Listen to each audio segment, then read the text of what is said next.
Summer holidays வந்தாச்சு நம்ம GT Holidays வந்தாச்சு. GT Holidays, South India's #1 travel brand. Vijay ஒரு போலி. மக்கள் யாரெல்லாம் விஜய் நம்பி போறாங்களோ அவங்க எல்லாம் முட்டாள்கள். அது பகிரங்கமா சொல்வேன். சில்வர் போட்டுக்கிறா தவறு நான் சொல்ல மாட்டேன். ஆனா இவ்வளவு நாள் நீ இந்த டிராமா போட்டியா? இன்னைக்கு நீ அரசியல்வாதியோட டிராமா தானே நீ போடுற. எப்படி இந்த போலி சாமியார்கள் ஒவ்வொரு மதத்திலையும் இருக்காங்க, அதே மாதிரி இவங்க எல்லாம் போலி அரசியல்வாதிகள். விஜய் நிஜமாவே திராணி இருந்த ஒரு கேண்டிடேட். நீ தனியா நில்லு, நீ யாரோட இதுவும் தயவு இல்லாம தோத்தாலும் சரி, 5 ஓட்டு விழுந்தாலும் அந்த 5 பேர் உனக்கு நியாயமான ஓட்டு. அந்த திராணி இல்லாத ஒரு பையன் எதுக்கு நீ அரசியலுக்கு எதுக்கு வர? மக்கள் கூட்டம் சேர்ந்தாலும் உங்களுக்கு எல்லாம் அது ஓட்டு வந்துடும் சொல்லி நினைக்காதீங்க. ஏன்னா இந்த காலகட்டத்தில் கொள்ளை அடிச்சவனுக்கிட்ட தான் இந்த காசு இருக்கும் செலவு பண்ணுறதுக்கு. ஏன்னா அவனுக்கு இது பிஸ்னஸ், இது செலவு பண்ணி இதை விட 10 மடங்கு சம்பாதிக்கணும். இந்த விஜய் எல்லாம் யங்கர் ஜென்ரேஷன். நான் என்னோட ஜென்ரேஷனுக்கு நான் இதெல்லாம் முட்டாள்தனம் சொல்லும் போது, இப்போ லாயரில் படித்த ஒரு முட்டா பையனை இப்படியெல்லாம் பிஹேவ் பண்ணுவாங்க. மக்கள் எல்லோரும் முட்டாள் கிடையாது. நீங்கள் தான் சந்தர்ப்பவாதிகள். குள்ளா போட்டுக்கிட்டு எதுக்கு இந்த கைலி எல்லாம் போட்டுட்டு போகணும். 99.99% வந்து நான் என்ன கொள்ளை அடிக்க முடியும், அதை எப்படி காப்பாற்றுறதுக்கு அரசியலை நம்ம நீடிக்கிறோம். இன்றைக்கு வரும் அரசியல்வாதிகள், பட்டிங் பாலிட்டிஷியன் விஜய் வந்துட்டு. வணக்கம். வணக்கம். நேற்று வந்து பார்த்தீங்கன்னா தமிழக வெற்றி கழகத்தின் தலைவர் விஜய் அவர்கள் வந்துட்டு போயிட்டு இந்த நோன்பு துறக்க நிகழ்ச்சி வந்து நடத்தியிருந்தாரு. ஸோ அதுலேயுமே வேஷ்டிலாம் கைலிலாம் போட்டு முஸ்லீம் மாதிரியே உள்ளெல்லாம் போயிட்டு வந்திருந்தாரு. அங்கே ஒரு சில விமர்சனங்கள் வந்து பண்ணிட்டு இருந்தாங்க நிறைய பேர். அவர் குனியும் போது சிலுவை வந்து கீழே விழுந்துருச்சு, அவர் வந்து அந்த நமாஸ் பண்ணும்போது சிலுவை கீழே விழுந்துருச்சு, ஒரு இஸ்லாமிய இதுக்குள்ள போகும்போது சிலுவைலாம் போட்டு போகலாமா, இந்த மாதிரி நிறையா விமர்சனங்கள்லாம் பண்ணிட்டு இருக்காங்க. ஸோ இந்த ஒரு விஷயங்கள்லாம் பார்க்கும்போது உங்களுக்கு எப்படி இருக்குது? இந்த ஒரு நிகழ்ச்சியை பார்க்கும்போது உங்களுக்கு என்ன தோணுச்சு? ஃபஸ்ட்டு வந்து இவங்கெல்லாம் ஒரு போலி. இந்த விஜயும் சரி, இவங்கெல்லாம் யாரெல்லாம அரசியலுக்கு வந்துட்டு ஒரு வியாபாரமாக வராங்களோ இவங்க எல்லாருமே ஒரு போலி. ஓகே, விஜய் வந்துட்டு ஃபஸ்ட் வந்து இந்த மக்கள் யாரெல்லாம் விஜய் நம்பிட்டு போகிறாங்களோ இல்லை போகிறாங்களோ அவங்கெல்லாம் முட்டாள்கள். நான் அது பகிரங்கமாக சொல்வேன், எனக்கு ஒன்றும் பயமும் கிடையாது. ஓகே, அப்போ வந்து இந்த சிலுவை போட்டுட்டு போகிறது, இது வச்சுட்டு போகிறது, நான் கூட அப்போ நான் வந்துட்டு ஐ வேர் ஆல் திஸில் நிறைய பேர் என்ன கேள்வி கேட்பாங்க, நீ வந்து ஈஷாவான்னு கேட்டவங்க நிறைய பேர் இருக்கிறாங்க. நான் சொல்வேன், நான் சிவன் பக்தனும் கிடையாது, நான் கிருஷ்ண பக்தனும் கிடையாது. ஆனால் என்னோட டிவோஷனல் இதில் நான் பேசுவேன். இந்த மாதிரி என்னோட சிவன் பேசினார், கிருஷ்ணர் பேசினார்னா அதுக்குன்னு சொல்லிட்டு நான் அவங்க பக்தேன்னு சொல்லிட்டு சொல்கிறதுக்கு இல்லை. Not to I want to mislead. இது வந்து எனக்கு ஒரு காலிங், இது எனக்கும் கடவுளுக்குள்ளார் நடக்கிறது ஒரு இது. அது வந்துட்டு அதை பற்றி நான் விமர்சிக்கவும் இல்லை. இந்த விஜய் அங்கே போன மனுஷன் அது சில்வர் போட்டுட்டு போகிறதுக்கா தவறுன்னு நான் சொல்ல மாட்டேன். ஓகே, விழுந்ததுக்கடா தவறுன்னு சொல்ல மாட்டேன். ஆனால் இவ்வளோ நாள் நீ இந்த ட்ராமா போட்டியா ஆஸ் அ நடிகன்? இன்றைக்கு நீ அரசியல்வாதியோட ட்ராமா தானே நீ போடுற. இந்த ஓட்டு பேங்க்குக்கு தானே இந்த மக்களை எப்படியெல்லாம் முட்டாள் பண்ணணும்னு நினைக்கிறேன். மக்கள் எல்லோரும் முட்டாள் கிடையாது. ஓகே, நீங்கள் தான் முட்டாள், நீங்கள் தான் சந்தர்ப்பவாதிகள். அப்போ வந்து இந்த மேலே தொப்பி இதை போட்டு குள்ளா தானே அது நான் தப்பாக இருந்தால் சொன்னால் ஐம் சாரிங்க. குள்ளா போட்டுக்கிட்டு இந்த இதெல்லாம் எதுக்கு இந்த கைலி எல்லாம் போட்டுட்டு போகணும்? நீ எப்போ இருக்க மாதிரியே போ இல்லையா? அப்போ வந்து இதெல்லாம் ஒரு போலி. இப்போ எப்படி இந்த போலி சாமியார்கள் ஒவ்வொரு மதத்திலையும் இருக்காங்க, அதே மாதிரி இவங்கெல்லாம் போலி அரசியல்வாதிகள். ஸோ அதே மாதிரி இப்போது நீங்கள் நிறைய அரசியல் தலைவர்களோட பார்த்துருப்பீங்க, அரசியல் தலைவரோட பிரச்சாரம்லாம் பார்த்துருப்பீங்க. ஸோ அதை பார்க்கும்போதும் இப்போ இந்த விஜயோட இந்த ஒரு மக்களை சந்திக்கிற இந்த ஒரு இதையும் பார்க்கும்போது எப்படி இருக்குது உங்களுக்கு இந்த வித்தியாசம்? நான் வந்துட்டு எம்ஜிஆரை பார்த்துருக்கேன், கருணாநிதியை பார்த்துருக்கேன், அண்ணாதுரையை பார்த்துருக்கேன், காமராஜ் பக்தவச்சலெல்லாம் இந்த பப்ளிக் இதில் நான் பார்த்தது இல்லை. ஓகே, அப்போ வந்து அதுக்கப்புறம் ஜெயலலிதா, வெவ்வேறு ஸ்டாலின், பிளா பிளா பிளா மற்றவங்கெல்லாம் இப்போ வரும் இந்த காலகட்டத்தில் வரும் இந்த அரசியல் பிகினர்ஸ் சொல்கிறது, இவங்கெல்லாம் நினச்சிட்டு இருக்காங்க இந்த வந்து மக்கள் வந்து ஓடி வரும்போது, இந்த கூட்டங்கள் வரும்போது நம்மளுக்கு தான் ஓட்டு போட போகிறாங்கன்னு நினைக்கிறாங்க. இது வந்து ஒரு பெரிய தவறு. இது அந்த காலகட்டத்திலையும் அந்த அரசியல்வாதிகளும் நினைத்தது தான். நான் எப்போவும் சொல்வேன், மக்கள் கூட்டம் சேர்ந்தாலும் உங்களுக்கு எல்லாம் அது ஓட்டு வந்துடும் சொல்லி நினைக்காதீங்க. ஏன்னா இந்த காலகட்டத்தில் இப்போ வந்துட்டு நான் பார்த்துட்டே இருக்கேன் ப்ராக்டிக்கலாக. விசிகா வந்து ஒரு கான்ஃபரன்ஸோ இந்த இது நடத்தினா அவங்க வந்து ஒரு 200 ரூபாய் கொடுத்து தான் எல்லாத்தையும் கூப்பிட்டுட்டு போகிறாங்க. இது நான் என் கண்ணால் பார்த்தது. அதே மாதிரி திமுக அப்போ என்ன பண்ணுறாங்க, அவங்களுக்கு ஒரு ஏஜென்ட், இந்த கூட்டத்தை பிடிச்சிட்டு வரதுக்கு ஒரு ஏஜென்ட்டு. அப்போ அந்த ஏஜென்ட்கிட்ட 1 லட்சமோ 2 லட்சமோ கொடுக்குறாங்க. அப்போ நீ வந்து ஒரு 200 300 பேர்த்த நீங்கள் பிடிச்சிட்டு வரணும். அப்போ இன்னொருத்தர், இதுதான் எல்லா அரசியல் கட்சியிலையும் நடக்குது. அப்போ நீங்கள் பார்த்தீங்கன்னா அங்கே இருக்கவங்கள நீங்களே பார்க்குறீங்க, போய் யூடியூப்பில் நிறைய பேர் நான் எதுக்காக வந்தேன் எனக்கு தெரியாது, நீங்கள் இந்த கட்சி நம்பர் தெரியாது. அப்போ வந்து எவ்வளோ ஒரு இதே ஒரு அசிங்கம். அப்போ வந்துட்டு இப்போ நானுமே கட்சி வச்சுருக்கேன்.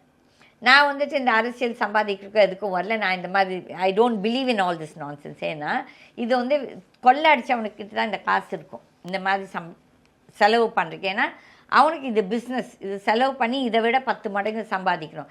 என்னை பொறுத்தவரையிலையும் நான் வந்துட்டு இந்த மாதிரி செலவுகளோ இந்த மாதிரி இந்த ஆட்டிடியூட், இந்த பணம் கொடுத்து கூட்டத்தை கூப்பிட்றேன்னா இதை விட முட்டாள்தனம் வேறு எதுவும் கிடையாது. அதுவும் இல்லாமல் இந்த விஜய் எல்லாம் யங்கர் ஜென்ரேஷன். நானே என்னோடய ஜென்ரேஷனுக்கு நான் இதெல்லாம் முட்டாள்தனம் சொல்லும்போது அந்த பையன் வந்து எந்த லாயலாவில் படிச்சிருக்கான். இப்போ லாயலாவில் படித்த ஒரு முட்டா பையனை இப்படியெல்லாம் பிஹேவ் பண்ணுவான். First he should be more sensible, he should be very thing. என்னென்னா இன்றைக்கு நம்ம எல்லோரும் மாறணும், இந்த அரசியல் இதையே நம்ம மாற்றணும். மக்களோட இது நிறைய பேர் சொல்லுவாங்க எனக்கு அரசியல் பிடிக்காது, அரசியல் பேச மாட்டாங்க. இது தவறு. ஏன்னா இன்றைக்கு அரசியல் நம்மளை எல்லாத்தையுமே நம்ம சுற்றியில் இருக்க இந்த ஆம் ஆத்மி இந்த பார்ட்டி உள்ள இந்த கேஜ்ரிவால் முதல் சொன்னான் நான் அரசியலுக்கு வரமாட்டேன், ஆக்டிவ் அரசியலுக்கு. இதெல்லாம் பொய். அரசியல் இஸ் சரௌண்டிங் யூ. நாளைக்கு இந்த கரண்ட் கட்டும் அரசியல் தான், இந்த ரோடும் அரசியல் தான் நம்மளுக்கு வருது, தண்ணியும் அரசியல் நம்மளுக்கு வருது, இந்த படிப்பும் அரசியல் நம்மளுக்கு வருது, இந்த ஹெல்த் சர்வீஸும் அரசியல் தான். அப்போ அங்கே தப்பாக இருக்கும்போது அந்த குவாலிட்டி கம்மியாக இருக்கும் நம்ம எல்லோரும் பேசுவோம், அதுவும் அரசியல் தான். ஆகிய இந்த ஒரு சிலர் சொல்லுவாங்க எங்களுக்கு அரசியல் பிடிக்காது. கிடையாது, எல்லாரும் அரசியலுக்கு நல்ல எண்ணத்தோடு வரணும். தட் இஸ் நீ நிஜமாகவே மக்களுக்கு சேவை பண்ண, it is a social work. But இன்றைக்கு வரும் அரசியல்வாதிகள் 99.99% வந்து நான் என்ன கொள்ள அடிக்க முடியும், அதை எப்படி காப்பாற்றுறதுக்கு அரசியலில் நம்ம நீடிக்கிறோம். இதுதான் என்னோடய opinion. So I have seen that நாங்கள்லாம் வந்து நான் தனியாக டிஃப்ரெண்ட் வர்க்கம். ஓகே, பட் இன்றைக்கு வர்ற அரசியல்வாதிகள் எல்லாருமே இந்த மாதிரி வியாபாரத்துக்குங்க வராங்க. என்னென்னா மேம், இப்போ சினிமாவில் வந்துட்டு விஜய் வந்து ஒரு 2-3 படங்களில் வந்துட்டு இஸ்லாமிய தீவிரவாதிகள் மாதிரிலாம் காமிச்சு படம் எடுத்தால் அது ரொம்ப சர்ச்சையாலாம் ஆச்சு. லைக் ஜெயலலிதா அம்மா இருக்கும்போதே இந்த தலைவா படமாக இருக்கட்டும், வேலாயுதம் படம், அப்புறம் இப்போ சமீபத்தில் பீஸ்ட்னு ஒரு படம். ஸோ இதை தொடர்ந்து இஸ்லாமியர்கள் வந்து நிறைய சர்ச்சைகள் ஆச்சு, இஸ்லாமிய சார்ந்து நிறைய வெறுப்பும் உண்டாச்சு விஜய் மேல். ஸோ அந்த வெறுப்பு எல்லாத்தையுமே ஒரு அன்பா மாத்துறதுக்காக தான் இந்த ஒரு நோன்பு திறக்கும் நிகழ்ச்சியா அப்படின்ற மாதிரியான விமர்சனங்கள் ஒரு பக்கம் போயிட்டு இருக்கு. இப்போ நான் ஒரு நடிகனாக இருந்தேன்னா நான் ஃபர்ஸ்ட் இந்த மாதிரி சப்ஜெக்ட் எடுக்கும்போது நீங்கள் வந்துட்டு இதை வந்து என்டர்டெயின் பண்ணக்கூடாது. பிகாஸ் நிறைய டைரக்டர்ஸும் இப்போ இந்த சினிமாவில் தான் நிறைய பேர் நம்ம கெட்டதெல்லாம் கற்றுக்குறோம். அதே மாதிரி இந்த சீரியல்ஸ், இப்போ இந்த கொலை, இந்த விஷம் வைக்கிறது, இதெல்லாம் நிறைய திங்ஸ் வந்து அவங்களுக்கு ஐடியா இல்லாட்டி இந்த media is a very strong media. For example the film media. இப்போ இதுமே YouTube also it's a great influencer. நம்ம நிஜமாகவே நம்ம நல்லது பண்ணணும்னு நினச்சோன்னா நம்ம நல்லது பேசலாம். We can be good influencers. ஆனால் இவங்கெல்லாம் எப்படி தெரியுமா, இவங்கெல்லாம் வந்துட்டு நெகட்டிவ் இன்ஃப்ளூயன்சர்ஸ். அப்போ வந்து இவன் வந்து எதுக்கு அந்த மாதிரி ஒரு டாபிக் எடுக்கணும்? ஆமாம், ஏன் அந்த இஸ்லாமியர்கள் ஏன் இவனை கூப்பிட்றாங்க? ஃபஸ்ட்டு அவங்கள மதத்தை பற்றி தப்பாக ஒரு நடிச்சிருந்தப்போ எதுக்கு நீங்கள் கூப்பிட்றீங்க? அப்போ அவங்க மேலேயும் தவறு இருக்கிறது. இவங்க இந்த அரசியல் இப்போ பட்டிங் பாலிட்டிஷியன் விஜய் வந்துட்டு அவர் நினச்சிக்கிறார் ஃபஸ்ட் வந்து தான் ஒரு பெரிய நடிகர் ஆகியல அந்த கூட்டம், அவர் பின்னால் இருக்க கூட்டம் எல்லாமே ஒரு ஓட் பேங்காக மாறும்னு நினச்சானா அந்த தம்பி நினைக்கிறது தவறு. He is going to be a total failure. நான் 2026 கண்டிப்பாக விஜய் நிஜமாகவே திராணி இருந்தால், தான் திராணி இருந்து தான் நிஜமாகவே தோக்கலாம், எலெக்ஷனில் தோக்கலாம், தப்பே கிடையாது. ஓகே, அப்போ வந்து தான் வந்து ஆரம்பித்த பார்ட்டி வந்து 2024 பார்லிமெண்ட் எலெக்ஷனுக்கு முன்னாலேயே 2024 அவன் வந்து பார்ட்டிசிபேட் பண்ணல. அதுக்கப்புறம் எலெக்ஷன் முடிஞ்ச அப்புறம் ஏதோ ஒன்று பேசினான் அகேன்ஸ்ட் பிஜேபி. இது பேசியிருந்தானா எலெக்ஷனுக்கு முன்னால் பேசியிருக்கணும், பேசலை. அதுக்கப்புறம் இப்போ வந்துட்டு இந்த இடைத்தேர்தல் வந்துச்சு, எது நம்ம ஈரோடு. நிஜமாகவே ஒரு கேண்டிடேட் நீ தனியாக நில்லு, நீ யாரோட இதுவும் தயவு இல்லாமல் தோத்தாலும் சரி, 5 ஓட்டு விழுந்தாலும் அந்த 5 பேர் உனக்கு நியாயமான ஓட்டர்ஸ். தட் உன்னை இது. அப்போ வந்து அந்த திராணி இல்லாத ஒரு பையன் எதுக்கு நீ அரசியலுக்கு எதுக்கு வர? ஏன்னா நீ வந்து உனக்கு இன்கம் டேக்ஸ் ரேட் ஆகிருக்குது, அதை நீ பாதுகாத்திருக்கும். ப்ளஸ் பின்னால் இருந்து பிஜேபி உனக்கு ஒரு இது கொடுக்குது, டார்ச்சர். அதுக்காக தான் நீ வந்து இப்போ அரசியல் கட்சி ஆரம்பித்து இந்த அரசியல் ட்ராமா வேடம் இது ஒரு ட்ராமா, இது ஒரு நாடகம். அப்படி இருக்கும்போது மேம் நிறைய பேர் வந்து அந்த கட்சி சார்ந்த ஆட்கள்கிட்ட பேசும்போதும் சரி, இல்லை அவங்களோட அந்த முக்கிய பணியில் இருக்கவங்க சொல்லும் போதும், கூட்டணிக்கு வந்தாலும் விஜயை வந்து முதலமைச்சராக ஏற்றுக்கொள்ளக்கூடிய எந்தெந்த கட்சிகள்லாம் ஏற்றுக்குதோ அந்த கட்சிகள் மட்டும்தான் நாங்கள் வந்து கூட்டணியில் வச்சுப்போம். அதிமுகவே உள்ள வந்தாலும் அதிமுக விஜய்க்கு கீழே தான் வந்து செயல்படணும், விஜய் வந்து முதலமைச்சராக இருக்கணும், விஜய்க்கு கீழே இருக்க கட்சிகளாக தான் மற்ற கட்சிகள் எல்லாம் உள்ள வரணுன்றப்போ ஸோ ஆரம்பிச்ச 2 வருஷத்துல இந்த மாதிரி ஒரு கட்சி வந்து பேசுறதை நீங்க எப்படி பாக்குறீங்க? இப்போ அதான் சொல்றேன் பாருங்க, அவங்க வந்துட்டு இப்போ பிஜேபி என்ன நினச்சிருக்காங்கன்னா, இப்போ வந்து ஜெயலலிதா ஒரு ஆளுமேன் இல்லை, இப்போ அதிமுகக்கு ஆனால் கட்சி அமைப்பு இருக்குது, இன்னும் அந்த தொண்டர்கள் இருக்கிறாங்க பாவம். அந்த தொண்டர்கள் ஒன்று வந்து எம்ஜிஆர் தொண்டர்கள், ஒன்று வந்து ஜெயலலிதா தொண்டர்கள், ஒரு சில நடு இது 2 பேர்த்தையும் ஏற்றுக்கிட்டோம், இல்லாட்டி அந்த இது ரெட்டையில ஏற்றுக்கிட்டு இருக்கவங்களும் இருக்காங்க. அப்போ வந்து அந்த அமைப்புக்கு இன்றைக்கி யாரும் ஒரு நல்ல தலைமை இல்லைன்னு சொல்லிட்டு அதை எப்படி நம்ம சாபட்டாஜ் எப்படி அதை நம்ம எடுத்துக்கலாம்னு சொல்லி தான் இவங்க மொத்த பிளான். அது வந்து பிஜேபியோட பிளான். ஓகே, அவங்க வந்து டைரெக்டாக வந்து தமிழ்நாட்டில் வந்தான்னா டெஃபினட்டாக தமிழ்நாட்டு மக்கள் பிஜேபியை ஏற்றுக்க போகிறது, இது உண்மை. ஓகே, நான் இதை பற்றி இன்னொரு நெக்ஸ்ட் இதுக்கு ஆன்சர் கொடுக்குறேன்.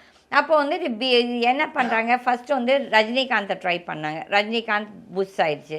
அதுக்கப்புறம் இந்த அண்ணாமலையை வச்சு கொஞ்சம் ட்ராமா போட்டாங்க. இப்போ வந்துட்டு விஜயை வச்சு பண்ணிட்டுருக்காங்க. அவங்களுக்கு என்னென்னா மெயினாக அந்த அதிமுக இதை எடுக்கணும்னு சொல்லி, இந்த அதிமுகலையும் அதுலேயுமே நிறைய பேர் அவங்க வந்து வெவ்வேறு இது பேசிகிட்ருக்காரு. அது ஒரு அவங்களுக்கு வீக்னஸ். ஓகே, அப்போ வந்து இந்த விஜய் வந்துட்டு தான் உடனே சிஎம் ஆகணுன்னா நீ மக்களுக்காக என்ன சேவை பண்ணியிருக்க? இப்போ வந்து எம்ஜிஆர்லாம் அரசியலுக்கு வந்தானா எவ்வளோ வருஷம் பல வருஷம் வேலை செய்திருக்கார்.